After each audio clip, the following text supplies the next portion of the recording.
ayan na nga mga pre, magandang araw po sa inyong lahat. At eto na nga po, no, pag-usapan po natin ngayon, itong about naman po kay Oliver, ano. Oliver, syempre, sa Team Daddy Frankie. Ayan, magandang araw, magandang gabi, magandang tanghali po sa inyong lahat. Kasama po natin ngayon ang nag-iisang pogi.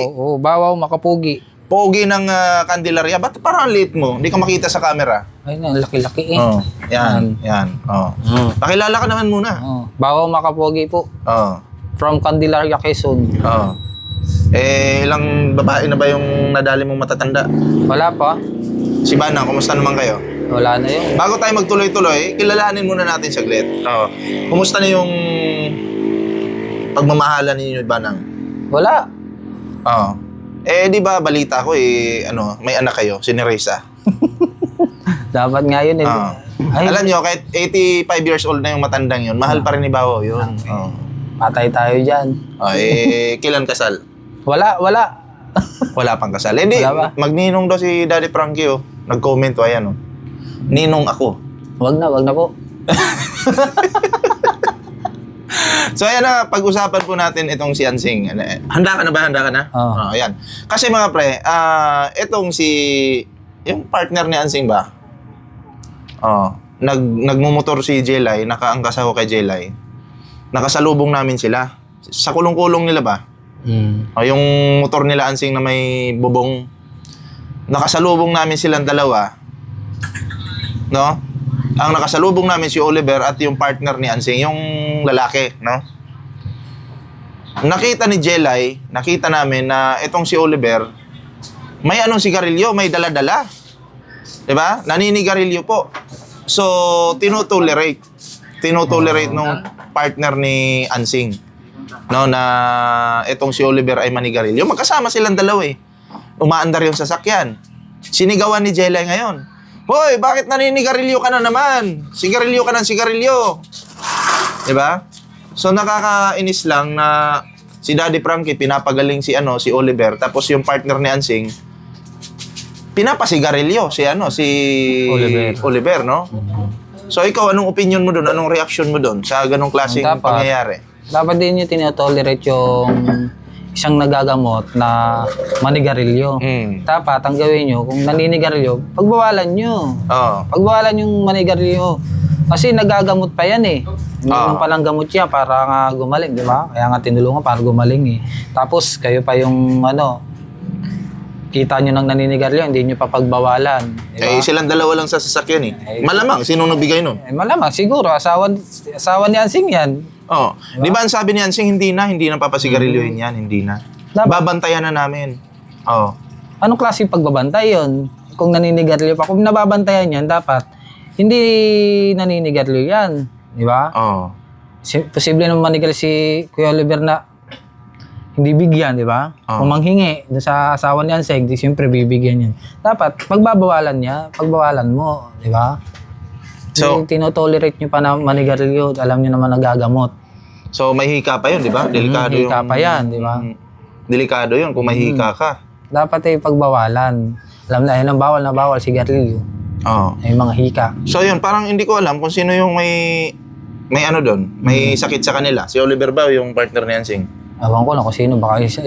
Kasi ilang beses, sinabihan na rin yan na huwag bibigyan ng sigarilyo. Oo naman ang oo. Di ba? So, siguro kailangan na rin ipagamot yun. Ipagamot na rin? Pagamot na rin siguro. Di ba? Natin to. Kailangan na rin ipagamot. Kasi mukhang malala. Yun yung mas malala, yung partner ni Ansing. Andin si Ansing naman, wala din. Ay nako. Feeling ko, hinahayaan na lang siguro. Di ba? Wala na eh. Posible. Hindi ko sinasabing ganun ngayong nangyayari. Pero posible. Posible naman, Kasi nangyayari po siya eh. Naninigarilyo po siya. Di ba? Dalawa sila magkasama eh. Di ba? Dalawa. Kitang-kita na niya eh. Sinigawan ni Jelay, oy, sigarilyo ka na naman. Di ba? Kung kayo hindi nababantayan, dalawa magkasama sila, siyempre, pagbawalan mo ni Garlio yun. Di ba? Pinagbawalan eh. Saan ba yan? Pinagbabawalan dapat hindi nyo payagang manigarilyo kung nababantayan nyo talaga ng maayos. Di ba? Hindi naman nababantayan ng maayos. Pinapabayaan nyo lang manigarilyo. Anong mensahe mo dun sa partner ni Ansing ngayon? Eh, ang dapat gawin niya, wag niyang kung manghihingi sa kanya ng sigarilyo, wag niyang bigyan. Kung nakikita niyang bumibili ng sigarilyo, pagbawalan. Di ba? Ayun lang dapat gawin eh. Kasimple-simpleng bagay na gagawin, sasabihan lang.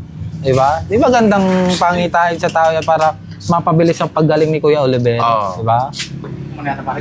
Mahiya din kayo sa tumulong kay Kuya Oliver. Mahiya naman. Mahiya kayo. Kasi tumutulong yung tao eh para mapagaling yung inyong bayaw, di ba? Kapatid, yun di ba? Tapos tinutolerate nyo pang manigarilyo. Sala yun. Mahiya kayo kay Daddy Frankie, magkaroon kayo ng kapal ng muka, no? Huwag namang, tama ba? Pagkasabi ko, makapal na yung mukha nila. Hindi, bawasan nyo pala yung kapal ng mukha, no? Mahiya naman kayo. Di ba? So, yun lang yung gusto kong sabihin dyan. Na kung talagang gusto nyo yan, pinapagaling ni Daddy Frankie, pinapagamot, tapos kayo gusto nyo sirain yung katawan ni Oliver, sinasaksakan nyo ng sigarilyo, baka pagdating ng panahon, maumay yung mga sponsor, wala nang tumulong sa inyo.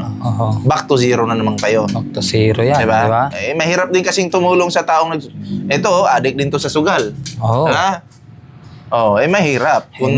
Kung kahit sinabihan ka na huwag ka magsusugal, pero kung nagsusugal ka pa rin, tuloy-tuloy, mahirap tulungan yung ganung klaseng pamilya. Kasi kawawa yung mga sponsor parang nagsusunog lang sila ng pera, ibibigay doon sa taong ito, no? Tapos pag binigay na sa'yo, pansusugal mo lang, pupunta ka sa bungan, mag-ano ka, magsusugal ka. Okay lang kung pera mo, pero kung pera kasi ng sponsor yan, binigay na sa'yo mas mahirap yun. Nakakahiya yun. So, anong huling mensahe mo dyan? Kayansing naman, Kayansing. Kasi mukhang pinapabayaan din sa pagkain siguro, hindi naman pinapabayaan. Pero sa katulad yan, yung paninigarilyo, mukhang hinahayaan lang Oo nga eh. Bantayan din, alam na Yansing, bantayan mo rin si Kuya Oliver na umiwas sa sigarilyo. Kasi mahirap na bumalik sa dati ulit eh. Di ba?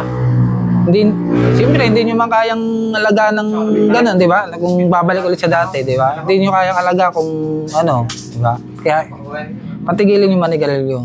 Bantayin nyo ng mabuti. Diba? Ayan, mapunta naman tayo sa kasi yung sasakyan ni Daddy Frankie, warak eh. Binangga, di ba?